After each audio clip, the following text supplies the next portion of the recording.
Existe un viejo adagio que expresa lo siguiente: lo que inicia mal, termina mal. Pues resulta que esto es muy válido en la gerencia de proyectos. Hoy te vamos a demostrar por qué.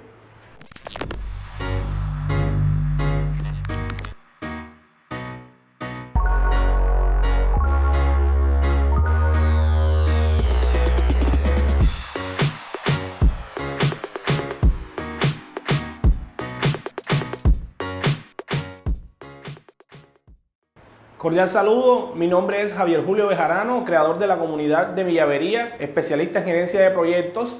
Y en el día de hoy estaremos tratando el segundo tema de nuestro curso, Principios Generales de la Gerencia de Proyectos, correspondiente al proceso de inicio de un proyecto. Comencemos. Lección número 2, inicio del proyecto.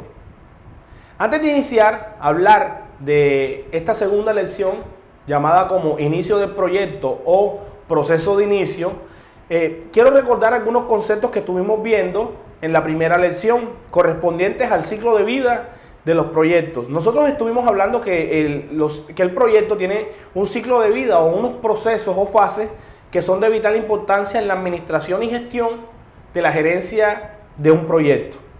Y estos procesos son los siguientes: inicio, planeación, ejecución, monitoreo y control, y una actividad o un proceso que también llamamos cierre.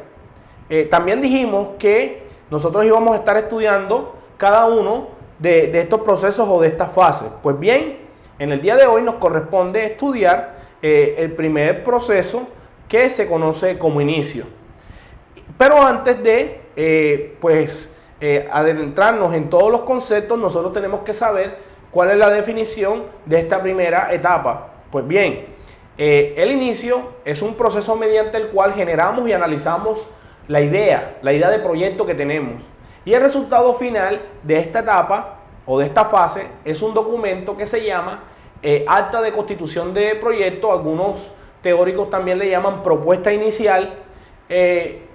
Y pues nosotros decidimos llamarlo acta de constitución, pues porque así lo llaman en el Penbook, que es una guía que estamos tomando como referente teórico. Entonces, ¿qué se entiende como inicio de proyecto? ¿Qué nos dice este tema de que generamos y analizamos la idea? Todo proyecto surge del desarrollo de una idea, pero resulta que en las organizaciones y nosotros como seres humanos tenemos muchísimas ideas para afrontar problemas, para aprovechar oportunidades o para resolver una necesidad. En esta etapa lo que se busca es que ese conjunto de ideas que tenemos puedan ser decantadas, puedan ser analizadas y al final quede, varias alternativas de ideas que sean muy realizables y al final podamos escoger una idea que quede como definitiva y que esa idea se desarrolle como proyecto. Entonces, básicamente lo que hacemos en esta primera etapa es tomar esa idea que es preliminar. Nosotros le ponemos unos recursos, le asignamos también un tiempo, y luego en una etapa posterior que ya se va a analizar en más detalles esta idea preliminar de proyecto y que se conoce como planeación, nosotros vamos a decantar cada uno de los componentes.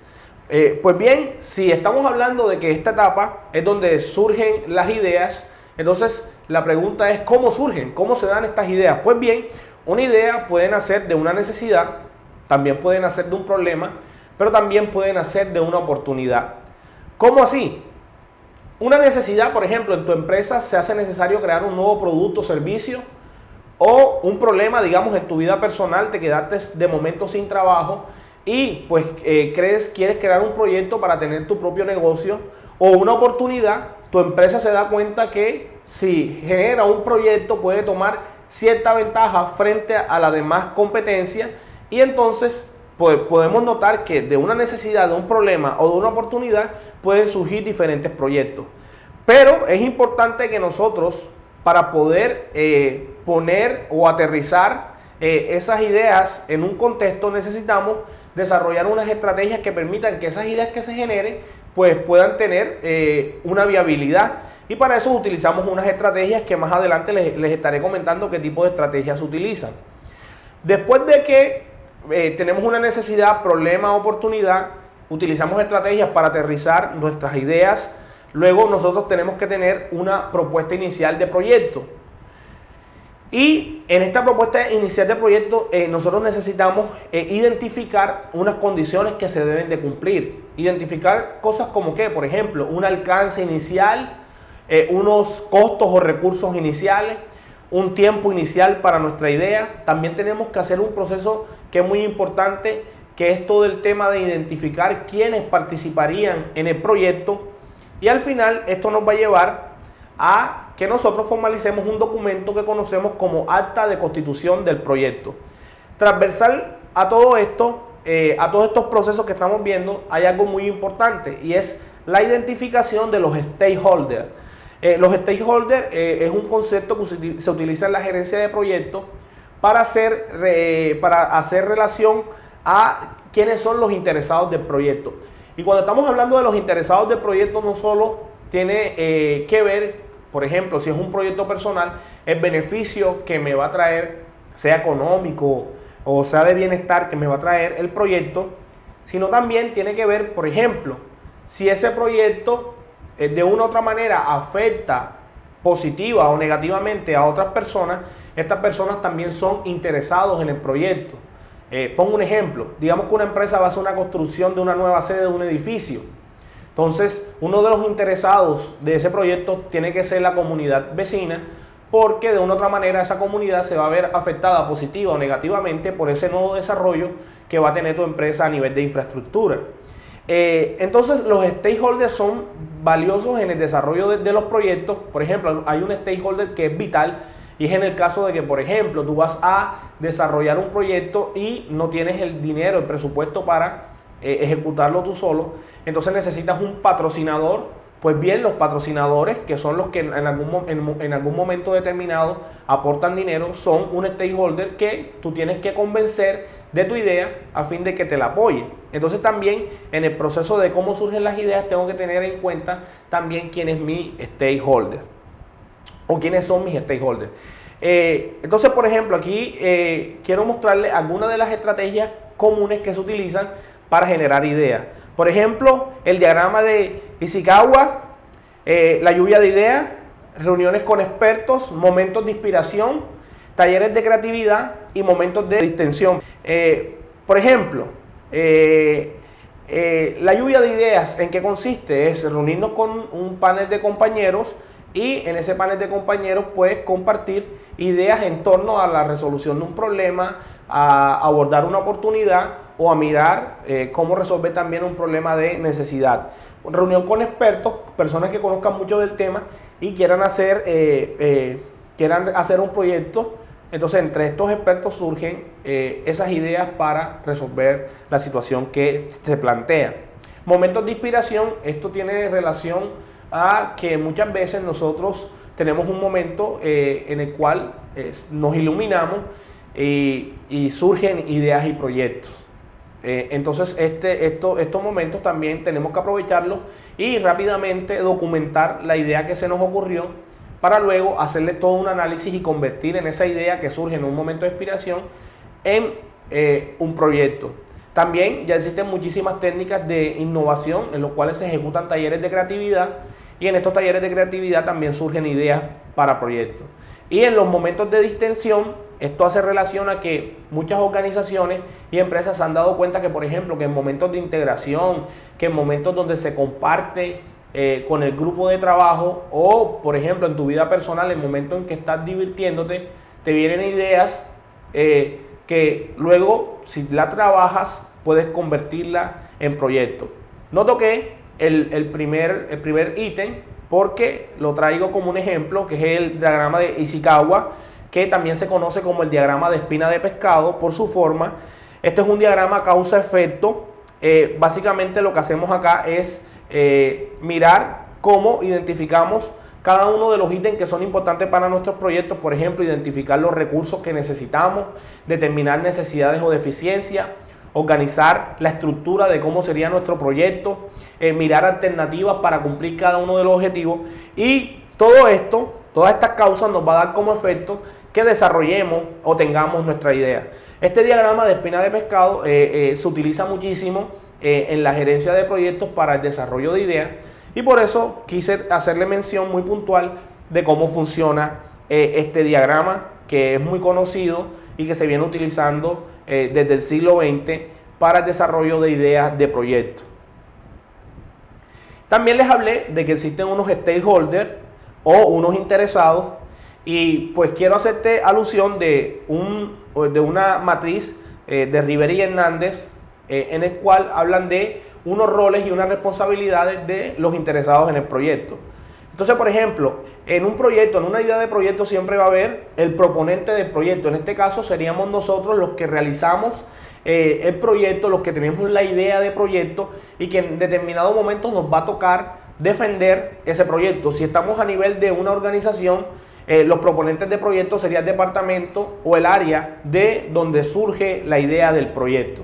Luego, en la mayoría de las organizaciones existe un equipo de proyectos el cual analiza la propuesta de proyecto para ver su viabilidad y darle visto bueno, y efectivamente pues iniciar ya las demás fases de proyecto. En el caso de cuando estamos hablando de nosotros, de nuestras ideas personales, el equipo de proyecto puede ser tu familia. Cuando tú le presentas a tu familia la idea de proyectos y ellos te dan su visto bueno, su aprobación, en el caso de que la necesites, por ejemplo, porque necesitas los recursos, ellos serían tu equipo de proyectos.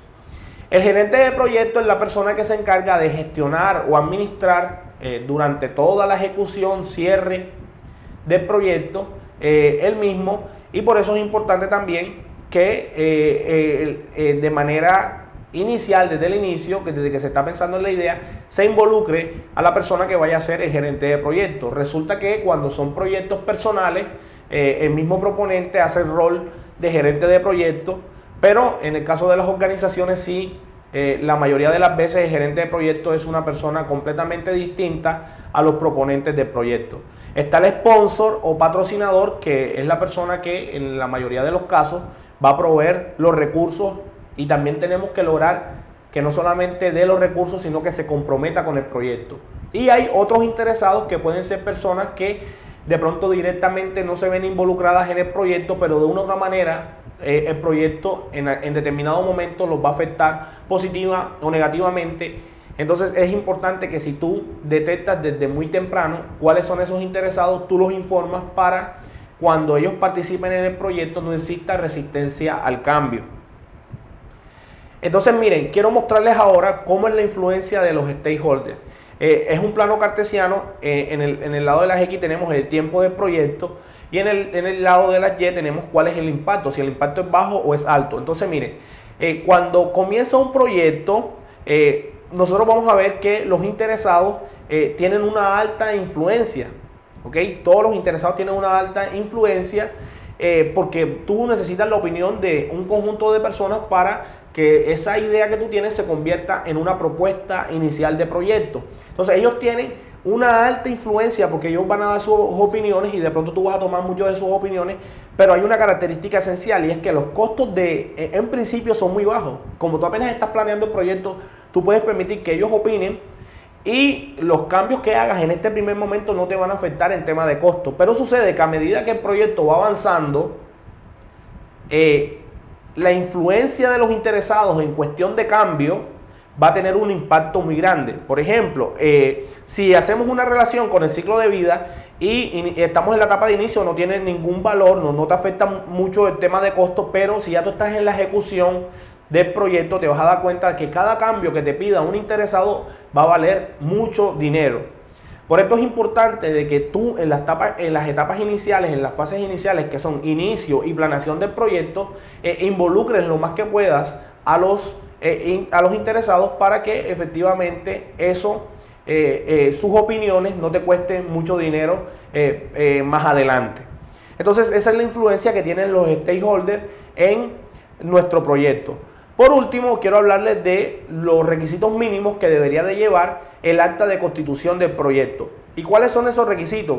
Por lo menos un acta de constitución de proyecto debe llevar el nombre del proyecto, identificar a los interesados, particularmente a el equipo de proyectos que es el que te va a aprobar tu propuesta, también identificar a tu sponsor, también debes de tener cuáles son los objetivos, el alcance y lo que no es alcance. Normalmente en nuestro proyecto siempre tratamos de poner cuál es nuestro alcance, o sea, vamos a hacer una casa de 2 pisos con tales servicios, pero casi nunca colocamos lo que no vamos a entregar, y esto es bien importante porque con esto tú a las personas, en el caso de que sea una empresa, tú le dices hasta dónde llega tu proyecto, y en el caso de que sea un proyecto personal, cuando tú pones lo que no es el alcance, focalizas tu esfuerzo, porque sabes hasta en primera medida hasta dónde llevas el proyecto y hasta dónde no tienes que llevarlo. Entonces, cuando hacemos un acta de constitución de proyecto es importante colocar cuál es nuestro alcance y también qué nos vamos a entregar de proyecto, hasta dónde nos vamos a llegar.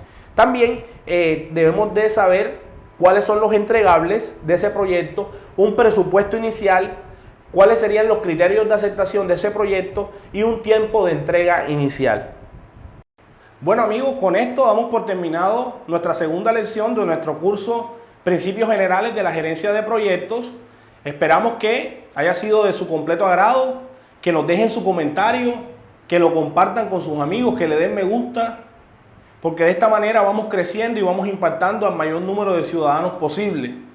No podemos despedirnos también sin antes hacer mención de la primera tarea que dejamos en el video pasado, que correspondía a explicar cómo la gerencia de proyectos impactaba tu vida profesional, pero también tu vida personal. Gracias a todos, sus comentarios fueron muy pertinentes y escogimos 3 comentarios que nos llamaron mucho la atención y queremos compartirlo con toda la comunidad. El primer comentario fue de la compañera Carolina Olaya Montejo, que nos decía lo siguiente: la gerencia de proyectos indudablemente ayuda en la vida profesional y personal a llevar a cabo esas metas que nos hemos propuesto con el máximo de efectividad. Por su parte, José David Márquez nos expresa lo siguiente: la gerencia de proyectos nos permite llevar un control paso a paso de la consecución de nuestros objetivos y tomar decisiones que cambien el rumbo de nuestra empresa, la familia. Y por último, la compañera Evelyn María Frías nos dice lo siguiente: buenas, los principios de la gerencia de proyectos me ayudarían a organizar y administrar mis recursos, permitiendo así que realizase mis actividades y pueda lograr mis objetivos que deseo. Esto sería tanto en mi vida profesional como en mi vida personal.